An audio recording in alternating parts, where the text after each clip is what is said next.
In October of 2025, the Fenton Historical Society sponsored carriage rides through the Lakeview Cemetery.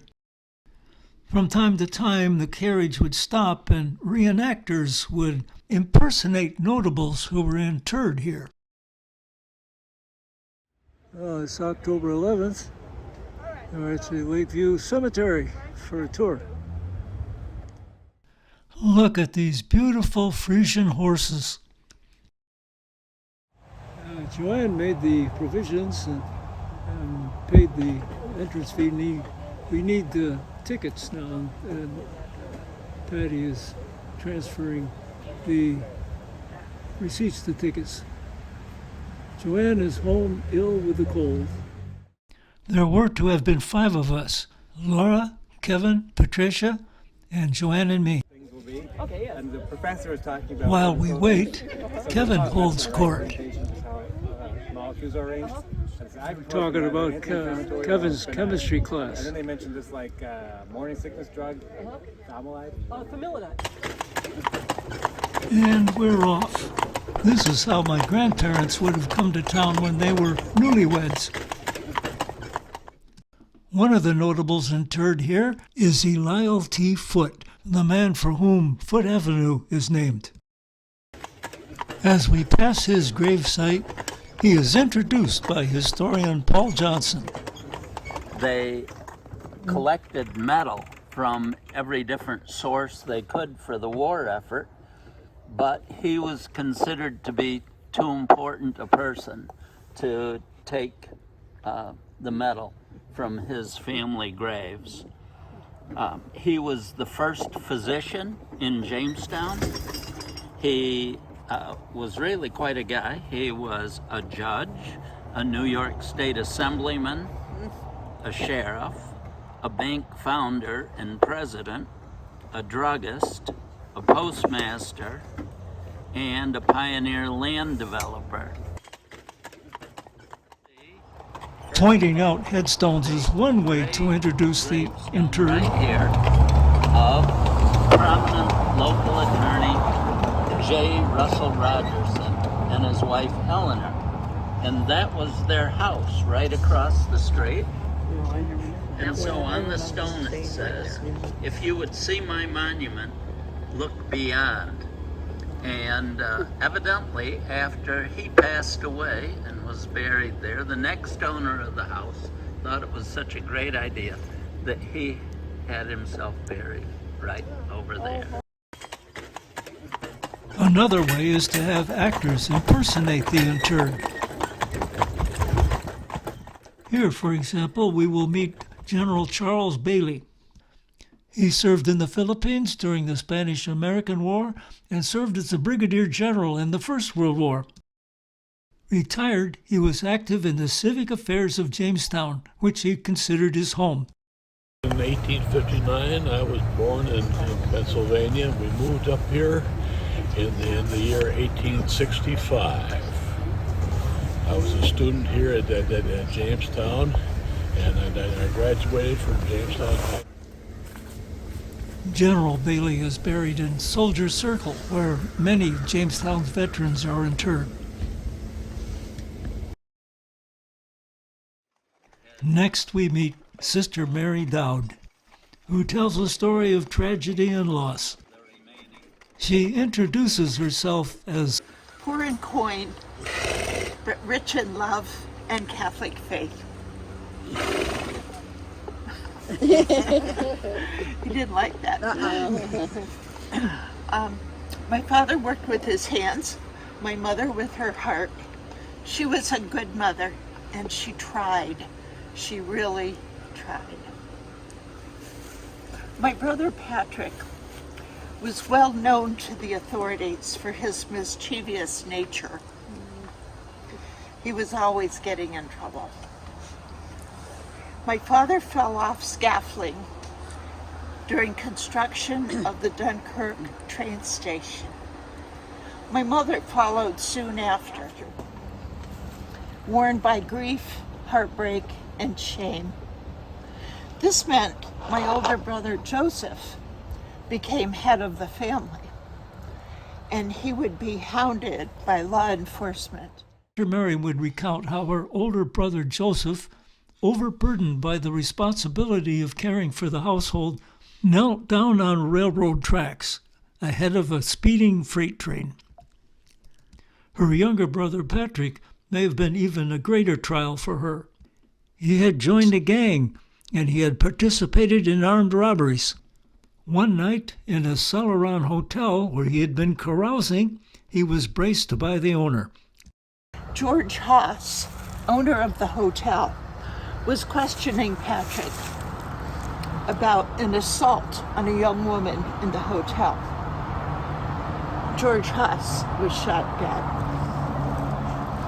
Rather than be arrested again, Patrick turned his gun on himself. 4 bullets, dead. Of course, they buried him here in Potter's Field. Potter's Field is the area along the fence where there are no markers, since there was no family to claim him. I stayed behind convent walls. I couldn't bring myself to come out. My vows were my only refuge.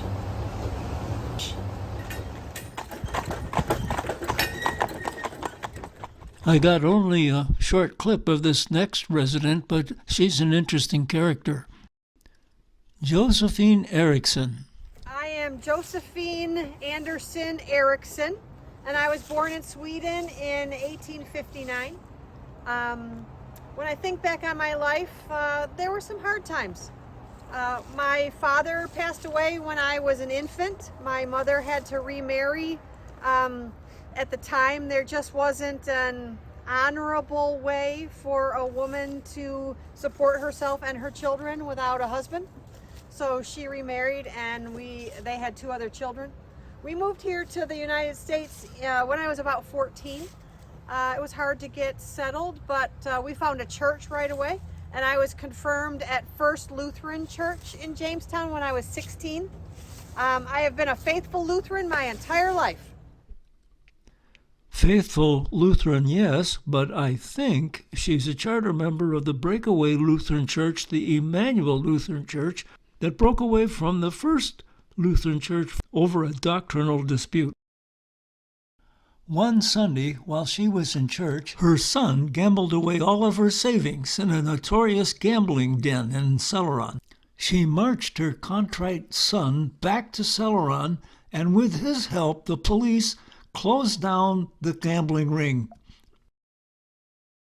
She certainly looks like a woman of strong convictions who might, like Carrie Nation, march right into a den of iniquity.